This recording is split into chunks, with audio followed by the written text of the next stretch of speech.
আমি হুঁশিয়ার করে দিতে চাই, তাদের বিচারের জন্য যদি আবারও রাস্তায় নামা লাগে, আমরা আবার রাস্তায় নামবো।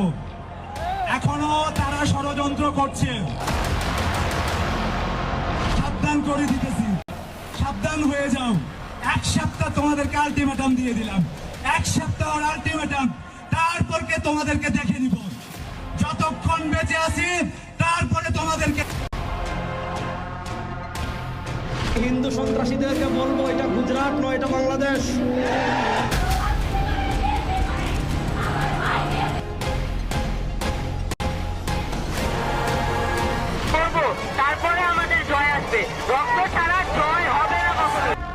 नफरत का रंग कैसा होता है, इस्लामिक कट्टरता कितनी खतरनाक होती है। मजहबी एजेंडा जब सड़क से उठकर सत्ता के शीर्ष पर पहुंचता है तो हालात क्या बनते हैं, ये समझना है तो बांग्लादेश से आ रही ताजा तस्वीरों को देखिए। एक तरफ दुर्गा पूजा से पहले बांग्लादेश में हिंदू मंदिरों में आग लगाई जा रही है, एक तरफ रंगपुर में दुर्गा पूजा के लिए मां दुर्गा की मूर्ति को तोड़ा गया,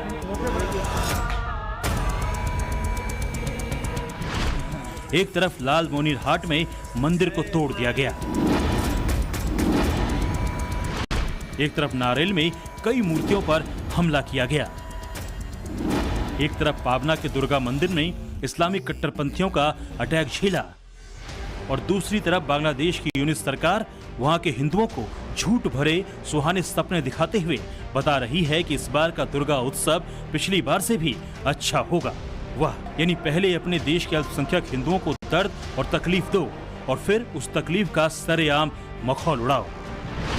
बांग्लादेश में दुर्गा उत्सव सबसे अच्छी वाला, ये बात मोहम्मद यूनुस को उन बांग्लादेशी हिंदुओं महिलाओं से कहनी चाहिए जिन्हें उनके घर से उठाकर उनके साथ हैवानियत की गई।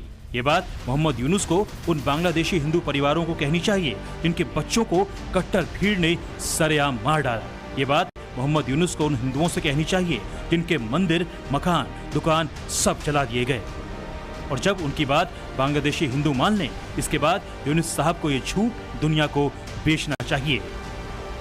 नोबेल प्राइजधारी मोहम्मद यूनुस जब दुर्गा उत्सव में सो कॉल्ड शांति बनाए रखने के लिए अथक प्रयास करने में जुटे हुए हैं, तब उनके ही विदेश मंत्री कह रहे हैं कि बांग्लादेशी हिंदू शेख हसीना के समर्थक हैं, अवामी लीग के साथ हमेशा से खड़े रहे हैं, इसलिए उन पर हमले हो रहे हैं।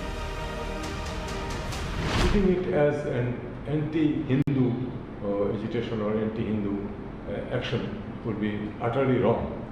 The violences did take place against mostly Awami League loyalists. We do not condone that, of course, because we do not want anyone to take law in their own hands. But the fact remains that in that moment of agitation, some violence did take place, but that was not on the basis of whether someone was Hindu or a Muslim. जो बात पहले बांग्लादेश के कट्टर मौलाना बोल रहे थे, आज वो सुर बांग्लादेश की सरकार ने पकड़ लिए हैं। यानी एक तरफ अमेरिका पहुंचकर यूनुस लोकतंत्र और सामाजिक बदलाव की बातें करते थकते नहीं हैं और दूसरी तरफ बांग्लादेशी हिंदुओं के खिलाफ हिंसा को राजनीतिक चश्मे से दुनिया को दिखाने की कोशिश करते हैं। यूनुस सरकार उन तमाम कट्टर मौलानाओं के खिलाफ कोई एक्शन नहीं लेती जो सरेआम हिंदुओं को मारने और उन्हें खदेड़ कर भगाने की धमकी देते हैं। শেখ হাসিনা ভেঙে গেছে, তোমরা ফাত্রাজি ফাজলামি করিও না, লড়র ফড়র করিও না, সাবধান করে দিতেছি, সাবধান হয়ে যাও। এক সপ্তাহ তোমাদেরকে আলটিমেটাম দিয়ে দিলাম, এক সপ্তাহ আলটিমেটাম, তারপরকে তোমাদেরকে দেখে নিব। যতক্ষণ বেঁচে আছি তারপরে তোমাদেরকে দেখে নিব। নাসরুম মিনাল্লাহ ওয়া ফাতহুন করিব ওয়া বাশশিরিল মুমিনিন।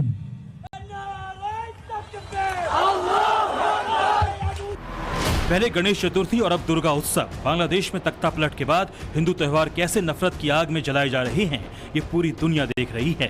सिर्फ एक बांग्लादेशी सरकार ही है जो इस सच को या तो मानने को तैयार नहीं है या फिर जानबूझकर शुतुरमुर्ग बनी हुई है। एक तरफ शांति बहाली की बातें हो रही है, दूसरी तरफ भारत विरोधी नफरती एजेंडा चलाया जा रहा है। एक तरफ हिंदुओं की रक्षा की कस्में खाई जा रही हैं, दूसरी तरफ हिंदुओं को सरेआम मारने की बात करने वाले आतंकवादी कट्टरपंथियों को जेल से बाहर निकाला जा रहा है। এই বিষয়গুলো স্পষ্ট করতে হবে। আল্লাহ এবং আল্লাহর রাসূলকে নিয়ে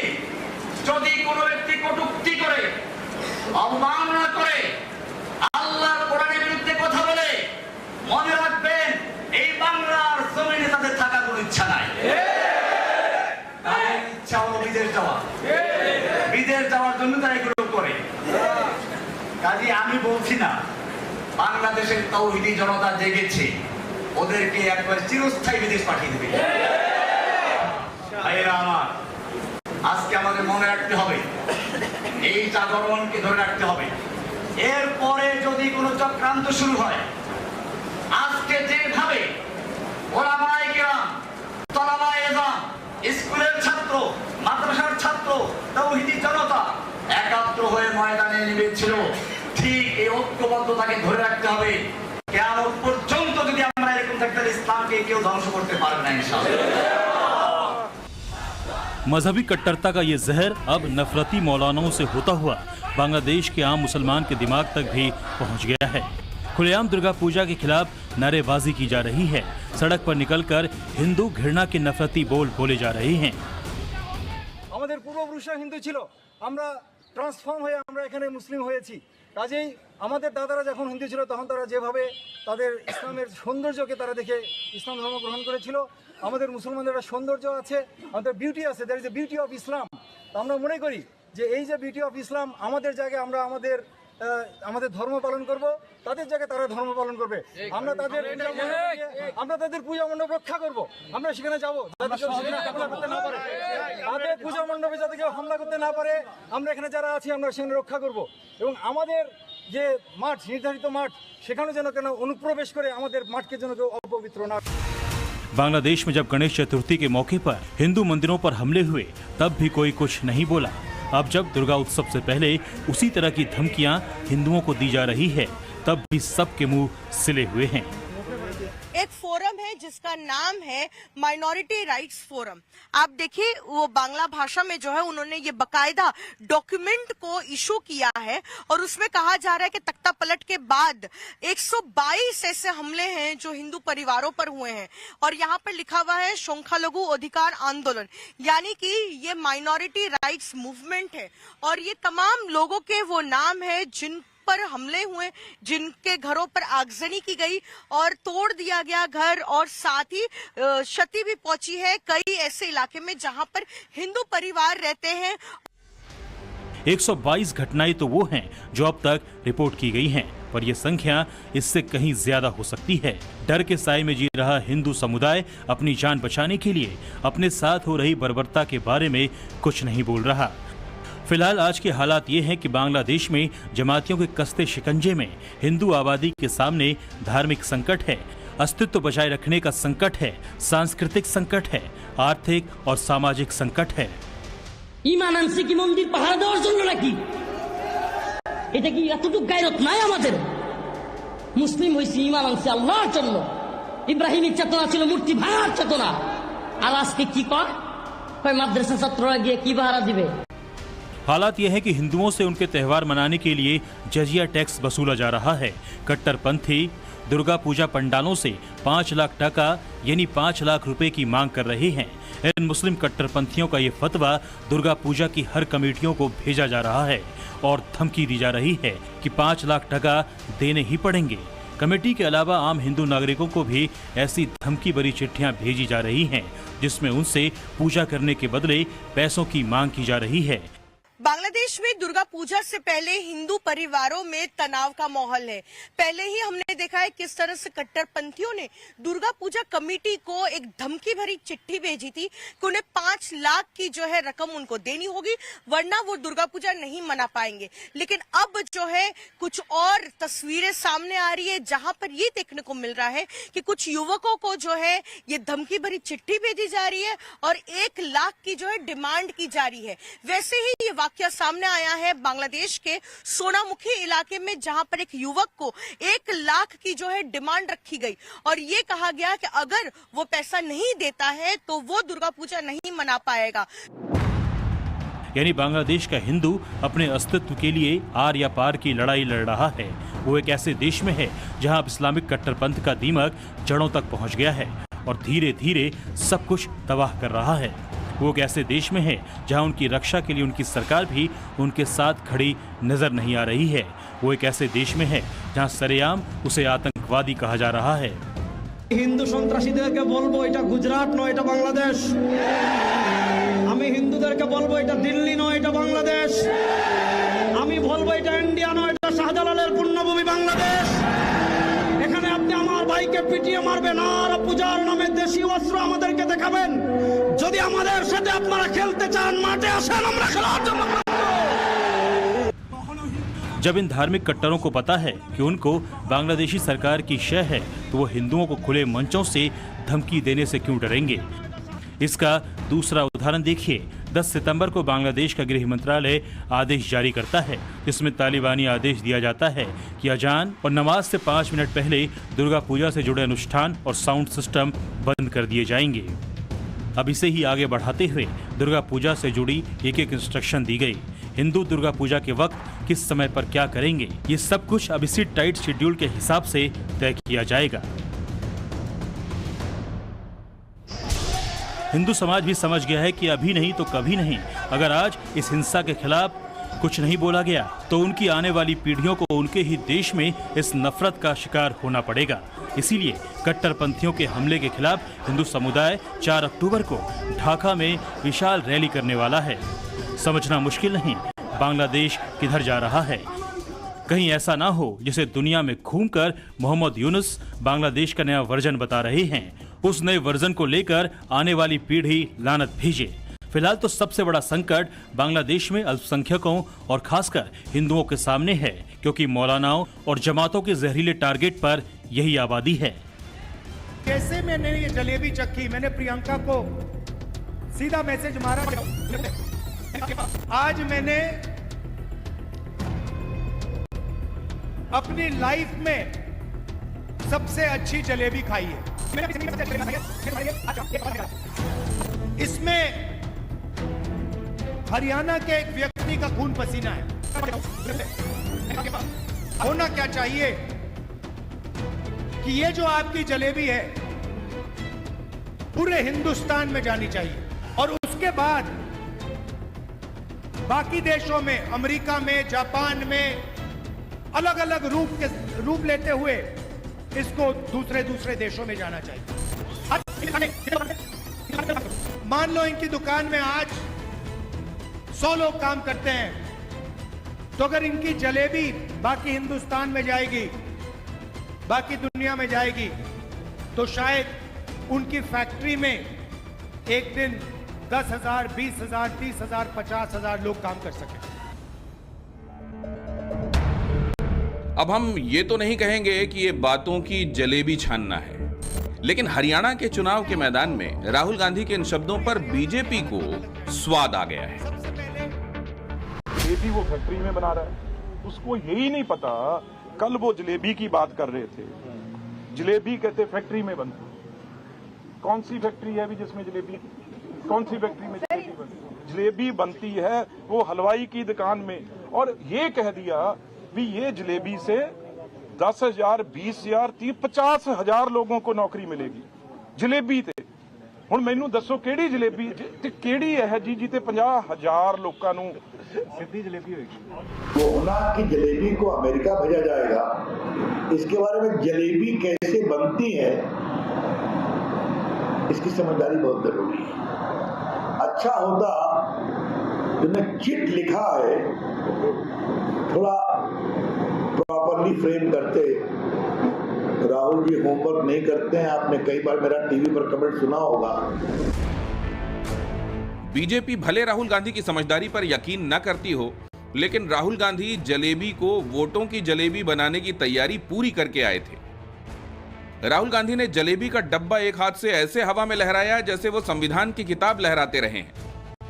मगर जैसे मैंने ये जलेबी चखी, मैंने प्रियंका को सीधा मैसेज मारा और फिर वहां मौजूद पब्लिक को बताया कि उन्होंने बहन प्रियंका गांधी वाड्रा को जलेबी भरा मैसेज मारा है। मैसेज मारा है, ये हमारे शब्द नहीं, राहुल गांधी के अपने शब्द हैं। प्रियंका को सीधा मैसेज मारा, मैं पढ़ लेता हूं जो मेरे फोन पे है। मैंने कहा, प्रियंका आज मैंने अपनी लाइफ में सबसे अच्छी जलेबी खाई है। लिखा है यहां पे कि मैंने अपनी जिंदगी में सबसे अच्छी जलेबी आज खाई है, मैं तुम्हारे लिए आज शाम एक डब्बा लाने जा रहा हूं। प्रियंका को जलेबी भरा ये मैसेज मारने के बाद राहुल गांधी ने अपने विचारों की महक उसी तरह फैला दी जैसे गर्मा गर्म जलेबी की महक छाने के बाद सबको ललचाती है। जैसे मैंने आज दीपेंद्र से गाड़ी में कहा, पुनिया जी से गाड़ी में कहा, होना क्या चाहिए कि ये जो आपकी जलेबी है पूरे हिंदुस्तान में जानी चाहिए, और उसके बाद बाकी देशों में, अमेरिका में, जापान में अलग अलग रूप लेते हुए इसको दूसरे दूसरे देशों में जाना चाहिए। अब ये राहुल गांधी के विजन वाली जलेबी से होगा क्या, ये भी उन्हीं से जान लीजिए। मान लो इनकी दुकान में आज 100 लोग काम करते हैं, तो अगर इनकी जलेबी बाकी हिंदुस्तान में जाएगी, बाकी दुनिया में जाएगी, तो शायद उनकी फैक्ट्री में एक दिन 10,000, 20,000, 30,000, 50,000 लोग काम कर सके। राहुल यही नहीं रुके, अर्थव्यवस्था पर हम 10 साल से मोदी नॉमिक्स सुनते आ रहे हैं, लेकिन राहुल गांधी की जलेबी नॉमिक्स को राहुल गांधी के मुताबिक मोदी का चक्रव्यूह रोक रहा है। अगर उनको नरेंद्र मोदी जी ने चक्रव्यूह में फंसा रखा है, जैसे यहां पे महाभारत में, कुरुक्षेत्र में अभिमन्यु को फंसाया गया था, वैसे ही इन्हीं को, मथुराम जी को चक्रव्यूह में फंसाया गया है। राहुल गांधी ने वोटों की लड़ाई में जलेबी दौड़ लगाई, नरेंद्र मोदी को घेरा, तो मोदी पीछे कहां रहते। लेकिन प्रधानमंत्री का सीधा या दो टूक जवाब नहीं आया। जवाब आया जलेबी की ही तरह घुमावदार। मैं भी इनसे पूछना चाहता हूं, झूठ की नई जलेबियां, ये झूठ की नई जलेबियां परोसने से पहले अरे जरा पुराना हिसाब तो दे दो। वैसे राहुल गांधी के चुनावी कैंपेन में जलेबी एकदम ताजा आइटम है, लेकिन राहुल गांधी ने अब की बार चुनाव प्रचार में बातों बातों में ऐसा डोज दिया है कि हंसते हंसते सबके पेट फूल जाएं। मुझे दो तरीके के लोग दिखते हैं, एक ऐसे मुस्कुराता है, खुश रहता है, चेहरे पे मुस्कान होती है, मैं कहता हूं कांग्रेसी।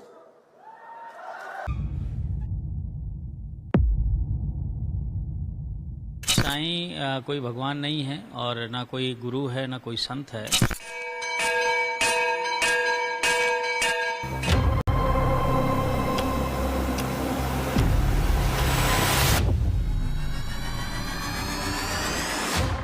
वो महापुरुष हो सकते हैं, पीर हो सकते हैं मुसलमानों, लेकिन वो भगवान और देवता नहीं हो सकते। हम अपने देवी देवता की पूजा करते हैं, उसी में विश्वास रखते हैं, उनके साथ किसी अन्य को बिठाया जाना, इसका हम प्रतिकार करते हैं। बिल्कुल नहीं हटाना चाहिए, मूर्ति बिल्कुल नहीं हटानी चाहिए, बहुत ही गलत है। वो बोलते हैं कि सबका मालिक एक है। हिंदू है, हिंदू धर्म में संतों का सम्मान करना सिखाया। साईं बाबा जी हमारे लिए भगवान थे, भगवान है और भगवान रहेंगे।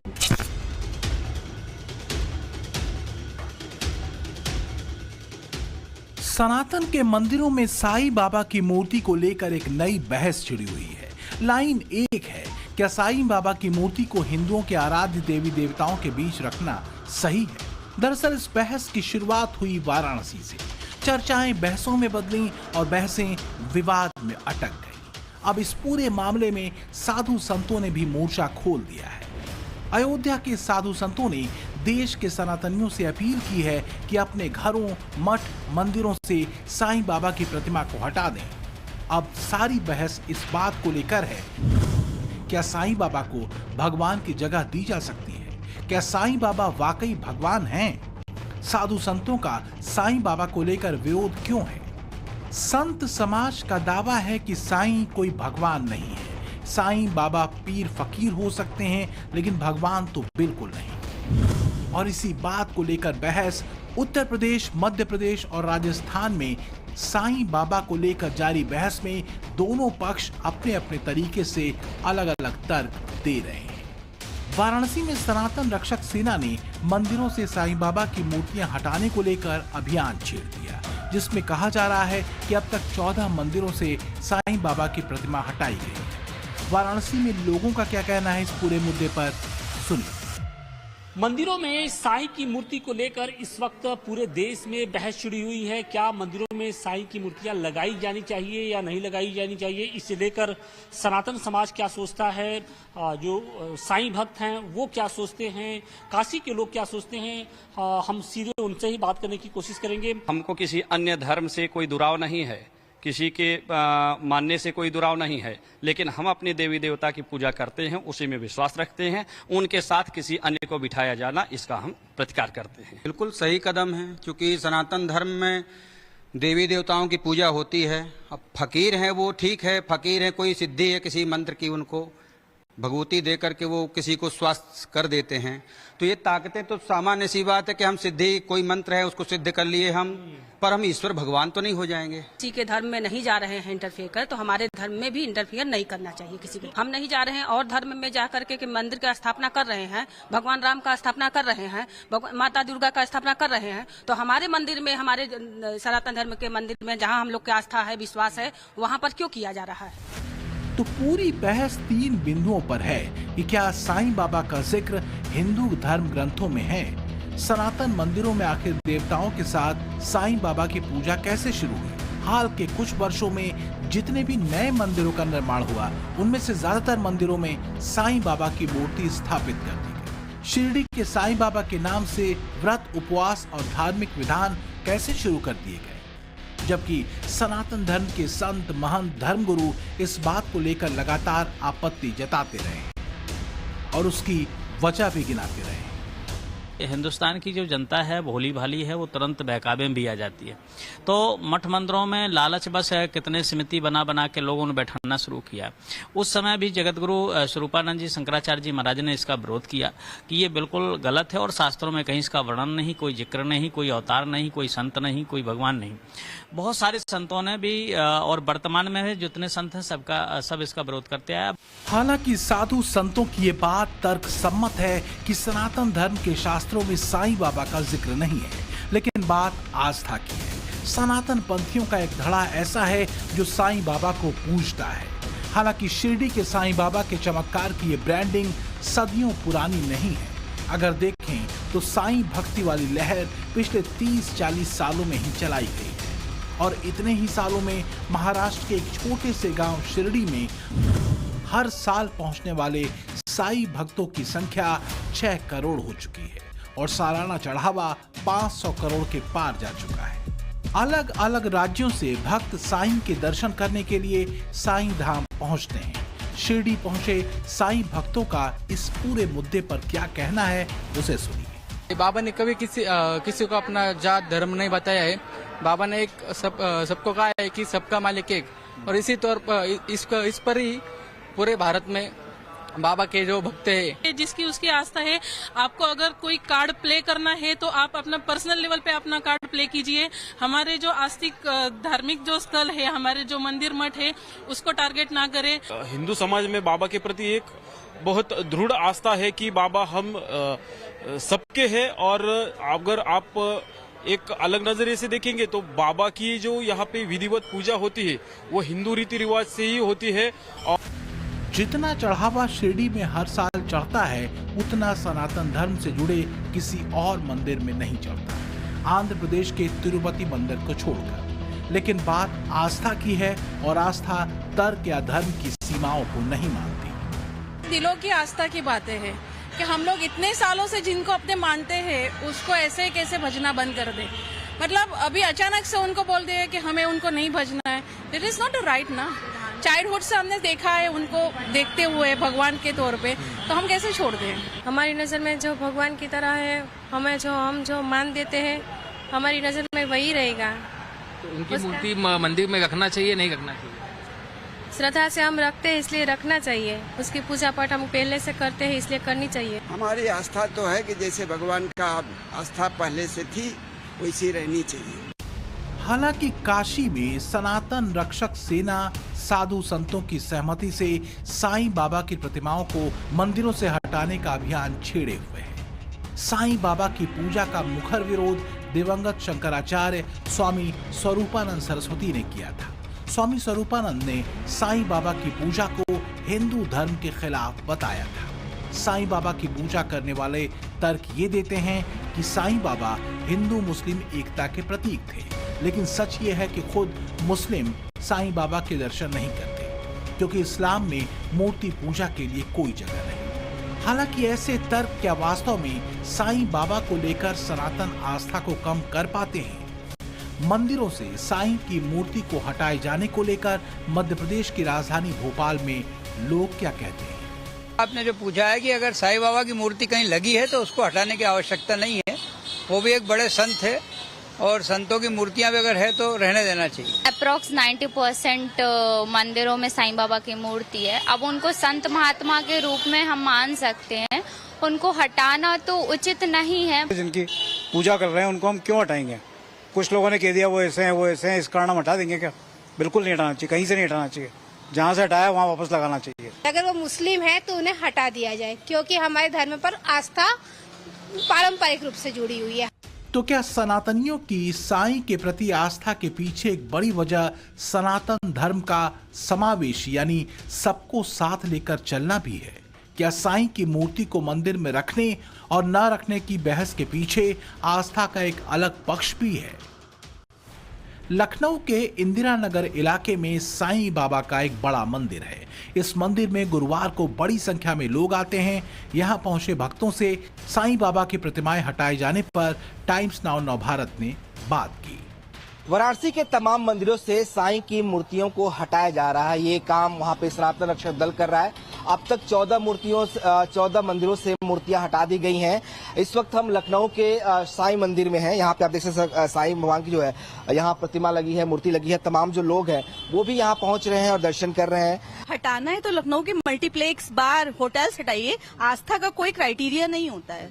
आस्था के लिए if you are good place तो कोई आप उसको हटाने का कोई हकदार नहीं है। हम एक धार्मिक आस्था है और किसी भी आस्था का खिलवाड़ करना बहुत बड़ा जघन्य अपराध है। साईं बाबा जो है वो भगवान तक पहुंचाने का एक जरिया है। हमको किसी भी मंजिल तक पहुंचने के लिए कोई रास्ते की जरूरत होती है, तो जब हमारे पास कोई जरिया ही नहीं होगा भगवान तक पहुंचने का तो हम भगवान तक पहुंच ही नहीं सकते। मंदिरों में जो है तो लगभग में हर जगह साईं की मूर्ति होनी चाहिए, क्योंकि गुरु का महत्व जो है वो भगवान से बढ़कर होता है।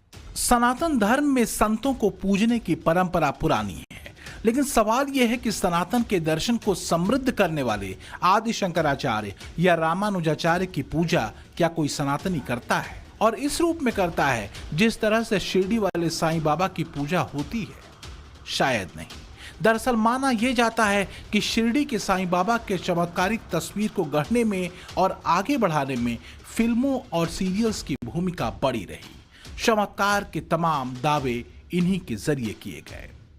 यहाँ हम अपने देवताओं की मूर्तियाँ दर्शन करने के लिए, उनकी अंदर विराजमान देवता की पूजा करने के लिए जाते हैं, वहीं पर इस तरह की मूर्तियाँ बना करके उनको स्थापित कर देना, ये तिरुपति के लड्डू जैसा ही काम है। इसलिए इससे तत्काल अपने को छुटकारा पा लेना चाहिए। साईं वस्तुतः हिंदू नहीं थे, वो मुसलमान फकीर थे। उनका नाम था चांद मियाँ, और कहीं कहीं तो उनका मिलता को मांसाहारी भी थे, और वो एक मनुष्य थे। देवालय में मृत मनुष्य की मूर्ति नहीं लगाई जा सकती। तमाम धर्म गुरुओं के विरोध के बावजूद जो सनातनी साईं बाबा में आस्था रखते हैं, उसके पीछे वजह क्या है? दरअसल ज्यादातर सनातनी साईं बाबा को एक गुरु के तौर पर मानते हैं। साईं बाबा को लेकर सबके अपने अपने अनुभव हैं, लेकिन कहा यह भी जाता है कि साईं बाबा ने इस्लामिक कट्टरपंथ के बजाय सबको सनातन सूत्र से ही जोड़ने की कोशिश हमेशा की। लेकिन क्या साईं की ऐसी लाइन को हिंदू धर्म से जुड़े चेहरे मानते हैं? हमने समझने की कोशिश की राजस्थान में। साईं बाबा मंदिर से मूर्ति हटाने के मामले को लेकर पूरे देश में चर्चा बनी हुई है, सुर्खियों में। हमारे साथ अखिल भारतीय संत समिति के अध्यक्ष बाल मुकुंदाचार्य जी, उनसे बात करेंगे। भूलवश कहीं चले भी गए, लोगों को पता ही नहीं है सच्चाई क्या है। लेकिन हमारे 33 कोटि देवी देवताओं में पूरी शक्तियां हैं और कोई कमी नहीं है। हमारे देवी देवताओं की आराधना पूजन से बहुत हमें ऊर्जा प्राप्त होती है, इसलिए हमें इधर उधर भटकने की आवश्यकता नहीं है। हमारे तो हनुमान चालीसा में उल्लेख है, और देवता चितना धरई हनुमत से ही सर्व सुख करे, यानी हनुमान जी महाराज स्वयं सक्षम है, पर हनुमान जी में सारे देवताओं की शक्ति विद्यमान है। कोई आवश्यकता नहीं है चांद मियाँ या जो भी नाम था उनका, कौन थे क्या थे, हमें उनका इतिहास नहीं पता, कोई शास्त्र उनके बारे में उल्लेख नहीं है, किसके अवतार थे या किसी वैष्णव के शिष्य थे, ऐसा भी कुछ उल्लेख नहीं है। लेकिन क्या वजह है कि बड़े बड़े धर्माचार्यों की बात का भी कोई असर साईं बाबा के सनातनी भक्तों पर नहीं होता? सनातन का सबसे बड़ा गुण यही है, मुद्दा भक्त की चिंताओं और चुनौतियों के समाधान का है। तो क्या साईं बाबा के भक्त सनातन पंथियों के लिए इन सब से पार पाने का जरिया साईं बाबा हैं? लगता तो ऐसा ही है। बाबा को एक्चुअली जो भगत हैं, करोड़ों भगत हैं, करोड़ों भगवत की आस्था है, वो बाबा को गुरु रूप में पूजते हैं, भगवान रूप में नहीं पूजते, गुरु हैं। सदगुरु साईनाथ महाराज कहते हैं हम। तो गुरु के रूप में कोई भी अपनी आस्था रखता है, किसी को भी गुरु बना सकता है। तो किसी का कहना है, किसी का अपना मत है कि नहीं इनको नहीं पूजना चाहिए। अब मैं अपना गुरु किसको बनाऊं, मैं अपने पर निर्भर करता हूं। आप किसको बनाए हो आप देखें, जिस पर जिसकी श्रद्धा है, आस्था है, वो अपना गुरु बना सकता है।